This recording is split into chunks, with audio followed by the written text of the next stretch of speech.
Passi indietro nelle donazioni d'organi in Calabria. L'impegno delle associazioni e degli stessi medici non ha dato i risultati sperati, tanto che i trapianti sono diventati solo un problema privato delle famiglie in lista d'attesa, e quanto denunciato questa mattina a Catanzaro dall'Associazione Nazionale Emodializzati. Noi abbiamo in Calabria oltre 320-330 persone, numero che varia continuamente, in attesa di un organo.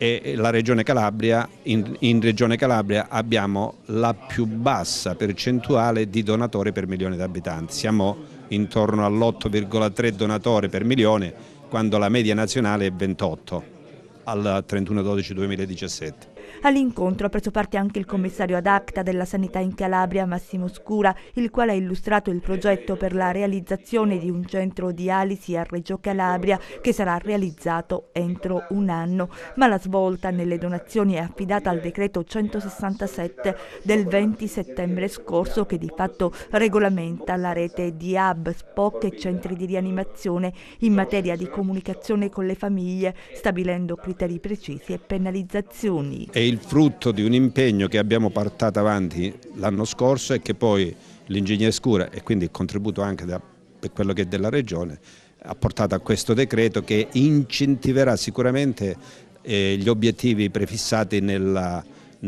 decreto, cioè quello di arrivare nel breve termine di 2 anni, 2-3 anni massimo, ad avere la media percentuale di donatori per milione di cui ho detto prima. La battaglia resta quella di cambiare la cultura delle donazioni. Nessuno sceglie di avere questo tipo di problema e di dover ricevere un organo per non morire.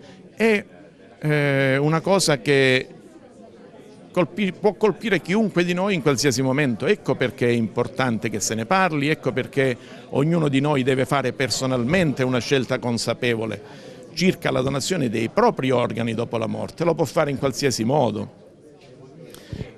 comunicandolo alla famiglia, scrivendolo quando va a rinnovare la carta d'identità, ma scrivendolo anche su un semplice pezzettino di carta di proprio pugno. L'importante è che sia una cosa che viene comunicata a qualcuno dei nostri familiari, in maniera che tutti siamo tranquilli, perché poi ci dicono lui non era favorevole, era contrario, non ne abbiamo mai parlato e quindi dobbiamo pensarci molto di più.